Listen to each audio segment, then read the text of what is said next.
Hoy en día, el término vagabundo se usa generalmente de manera despectiva, pero no siempre fue así, y durante el período entre la Guerra Civil Americana y el final de la Gran Depresión, los vagabundos eran un grupo particular e importante de trabajadores migrantes que cruzaban el país en trenes de carga, a menudo cocinando al aire libre, y su receta más famosa era algo llamado estofado de Mulligan, que estoy recreando hoy usando una receta de la Gran Depresión.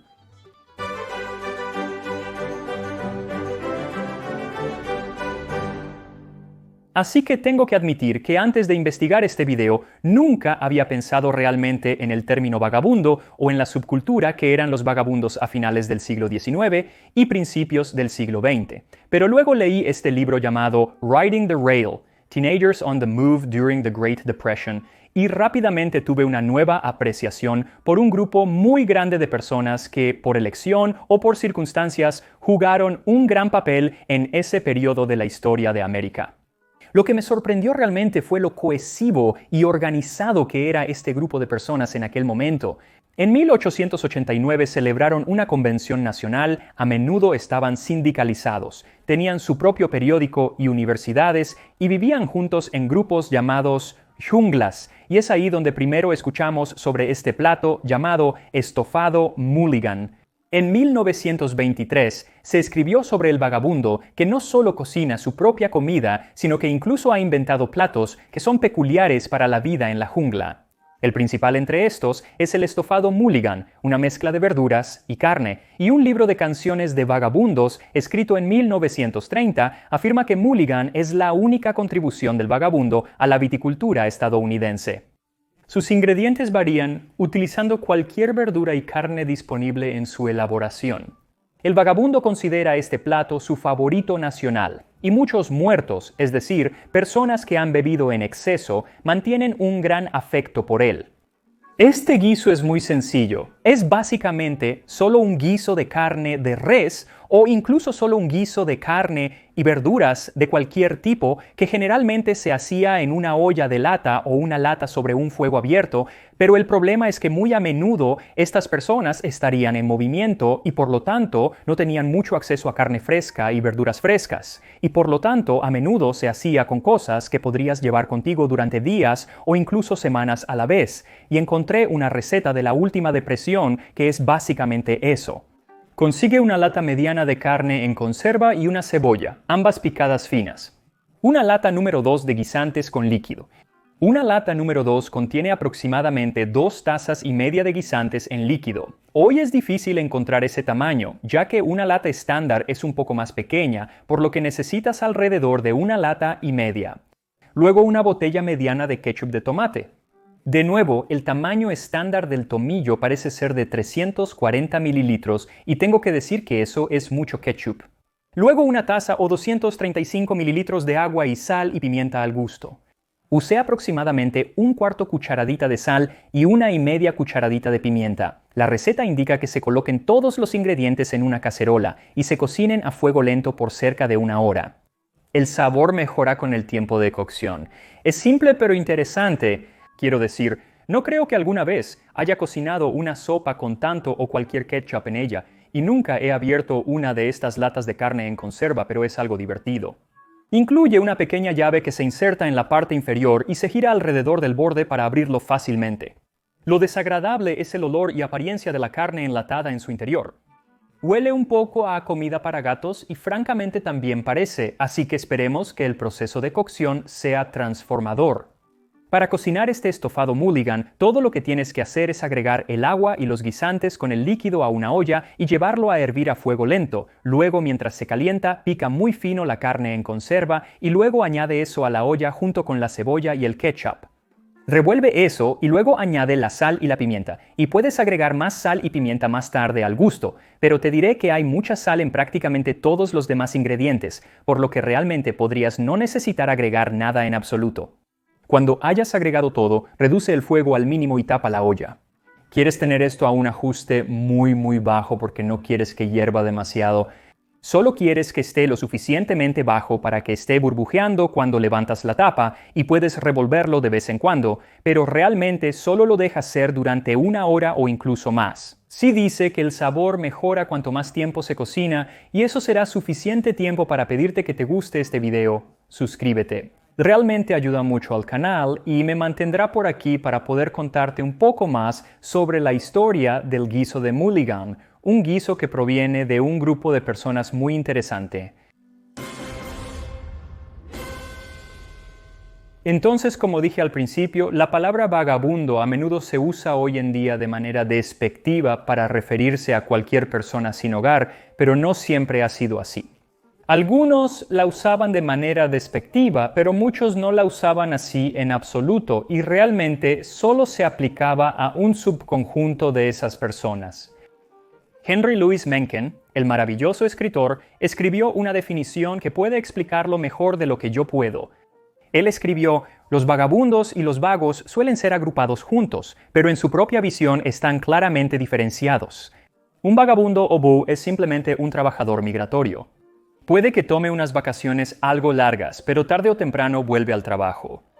Un vagabundo evita trabajar si es posible. Simplemente viaja. Este grupo de hombres, y eran principalmente hombres, al menos al principio, apareció en gran número después de la Guerra Civil Americana. Muchos veteranos dados de alta volvieron a casa en trenes de carga y por una razón u otra, muchos tenían trastorno de estrés postraumático, pero algunos también escribieron que se habían acostumbrado a la vida itinerante de estar en el ejército. Muchos eligieron no volver a casa y en su lugar recorrieron el país en busca de trabajo. Lo interesante es que, aunque el estilo de vida despegó aquí en los Estados Unidos después de la Guerra Civil, no fue solo un fenómeno de los Estados Unidos. Había una cultura de vagabundos en el Reino Unido, en Francia, en Canadá, básicamente en cualquier lugar donde había muchos trenes de carga, y fue principalmente debido a esos trenes de carga que este era un estilo de vida muy peligroso. Muchas personas resultaron gravemente heridas al subir y bajar de los vagones de carga. A veces se quedaban encerrados dentro de los vagones de carga y simplemente morían de hambre o se congelaban hasta la muerte por la noche, o si tenían la mala suerte de entrar en uno de los vagones refrigerados. Una de las formas más peligrosas en las que viajaban era algo que llamaban montar en las varillas, que en lugar de estar en el vagón, viajaban debajo del vagón justo encima de las vías. Además, dado que técnicamente estaban infringiendo la ley al viajar en estos trenes de carga, a menudo tenían problemas con la ley o con las propias compañías de trenes, pero aún así, fueron una parte increíblemente importante de la fuerza laboral estadounidense durante ese periodo, desde 1870 hasta el final de la Gran Depresión alrededor de los primeros años de 1940. Había muchos trabajos que solo requerían trabajadores durante parte del año, ya sea trabajando en granjas en el Medio Oeste o en los campamentos madereros en el noreste y en Canadá o en las conserveras de pescado a lo largo de la costa oeste.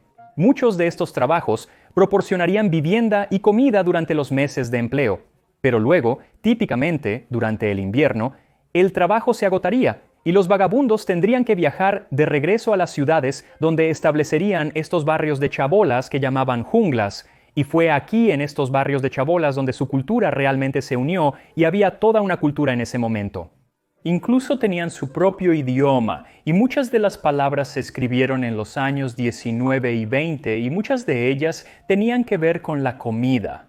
Palabras como poke out, que era una comida envuelta en papel entregada por alguien en una granja, y había gump, que era pollo, punk y pan de tripa y salchicha, flat cars, que eran panqueques, alligator bait era hígado frito, shamoke era solo café en un vaso de papel, Irish turkey era carne de res en conserva y repollo, minister's face era una cabeza de cerdo guisada y mi favorito era mule, que era whisky blanco crudo, y se llamaba mule porque te daba una buena patada.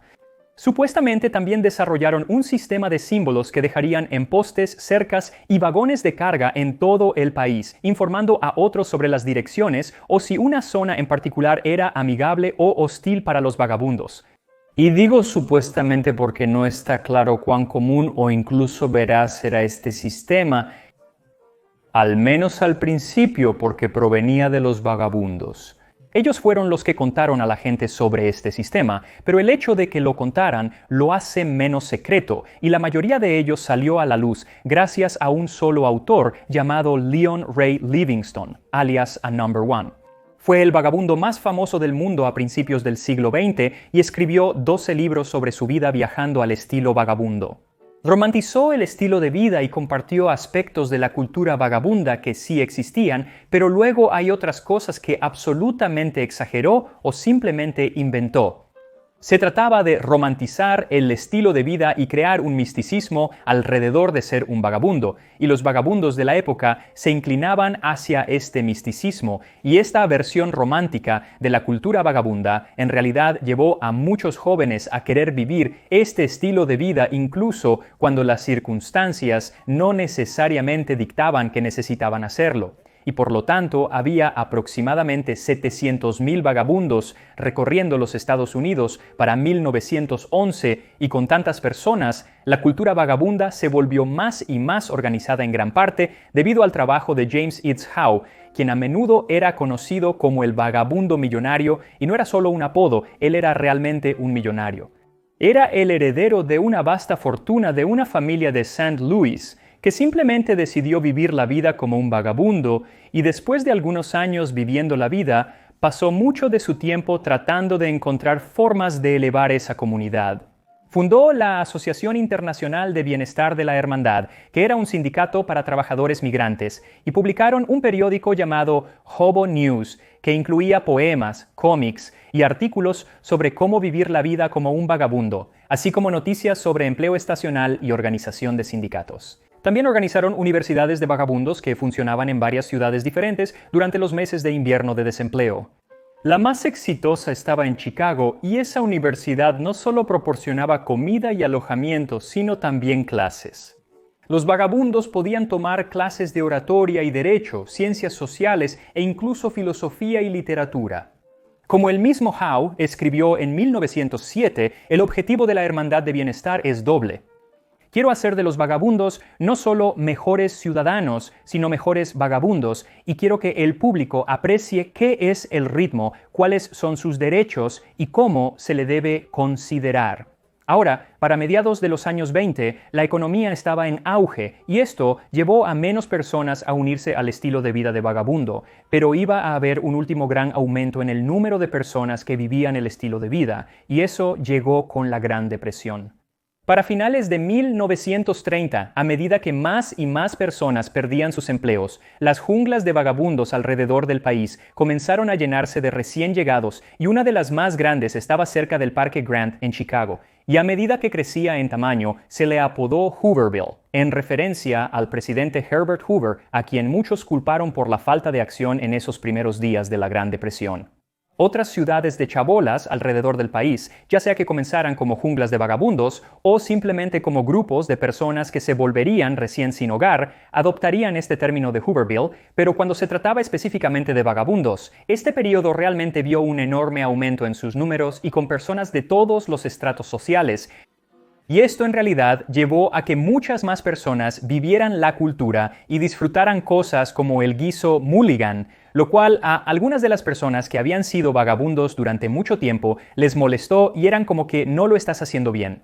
Hay un artículo de 1934 titulado Shooks That Ain't Mulligan, y en él uno de los recién llegados describe cómo hacer un guiso mulligan con papas, cebollas y zanahorias, lo cual uno de los vagabundos de la vieja guardia se burló.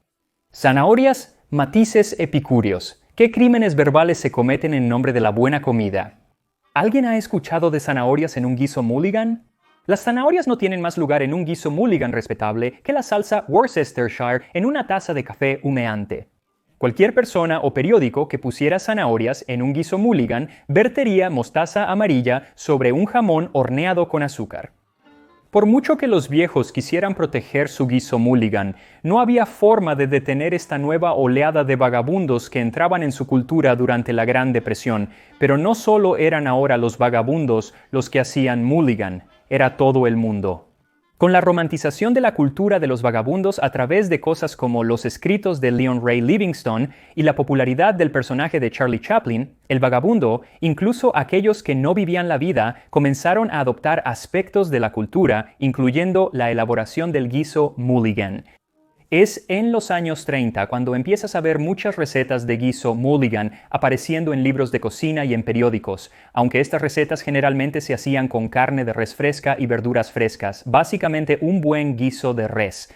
Incluso algunos de los ciudadanos más ricos de la ciudad de Nueva York lo consumieron en 1933. El New York Daily News anunció que había 400 para probar la línea de pan en el barrio bajo, solo por si acaso. Estofado mulligan con arroz, pan y mantequilla, compota de manzana y donas café. Este menú de avena de 25 centavos se presentará ante los invitados de la señora Cornelius Vanderbilt a la Gran Duquesa Marie y otros miembros de la multitud de caviar en una gran y elegante cena el próximo lunes por la noche, y a los invitados les puede gustar o no, porque no habrá cambios ni adiciones a este menú. La cena promete ser una de las más grandes y elegantes del año, con cientos de nuestras mejores personas sentadas en mesas de madera desnudas, atendidas por Boy Scouts y fascinadas por el estofado mulligan, conocido en la pintoresca y despiadada jerga militar como slum, y con eso muchos otros que estaban muy lejos de vivir el estilo de vida de los vagabundos se subieron al carro y emularon algunos aspectos de su cultura. Organizarían estas fiestas llamadas fiestas de depresión o fiestas de vagabundos o sociales de tiempos difíciles, donde se vestirían como vagabundos o trampas y luego prepararían comida usando ingredientes muy baratos. Una fiesta de depresión de 1934 anunció que se otorgaron segundos y terceros premios a aquellos cuyas ropas representaban mejor los tiempos difíciles, y en 1937 el Roseville Press anunció que el Townsend Club celebrará un pay social de tiempos difíciles. Se solicita a los asistentes usar ropa vieja. Quienes vengan vestidos elegantes recibirán una multa de 10 centavos. Según los periódicos de aquellos tiempos, las fiestas eran muy frecuentes. Todos las tenían y creo que simplemente pienso que eso es un poco extraño. ¿Es como afuera en el mundo real durante este tiempo? Tantas personas estaban perdiendo sus casas y sus posesiones y tenían problemas para encontrar trabajo, y luego aquí hay otro grupo de la sociedad que dice vamos a disfrazarnos de estas personas, y era solo una forma de entretenimiento. En cuanto a los verdaderos vagabundos, esos muchos jóvenes que habían tomado la carretera cuando no podían encontrar trabajo, se dieron cuenta rápidamente de que la fantasía romántica que les vendieron en películas como la película de 1933 Wild Boys of the Road no era todo lo que parecía. Encontrar comida a menudo era la parte más difícil de este estilo de vida. Y muchas de las cuentas de primera mano en el libro Riding the Rails hablan de personas que simplemente intentan encontrar comida y cómo tendrían que hacerlo. A veces era mendigar, a veces era robar, o en un caso de un chico, él descubrió una forma de hacer una comida yendo a un comedor o una cafetería incluso cuando no podía permitirse comprar nada.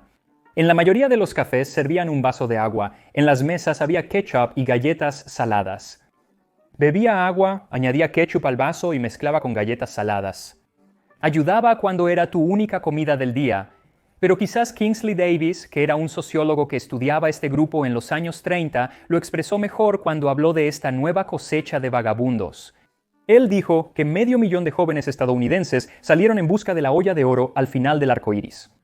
Lo encontraron, pero en lugar de oro, solo contenía rastros de estofado de mulligan.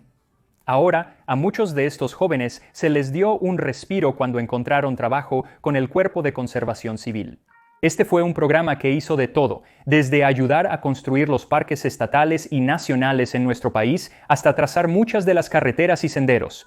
Plantaron árboles, restauraron tierras que habían sido dañadas durante la tormenta de polvo, entre tantos otros programas de trabajo en todo el país, y junto con su salario promedio de $30 al mes, recibieron vivienda, ropa y comida. Así que al menos si iban a tener que hacer un estofado de mulligan, sería con ingredientes frescos, a diferencia del que estoy a punto de comer ahora mismo.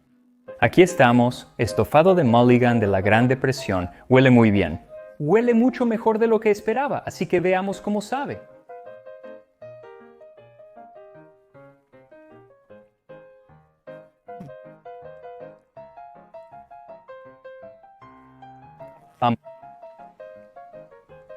No sé cómo me siento acerca de este otro sabor.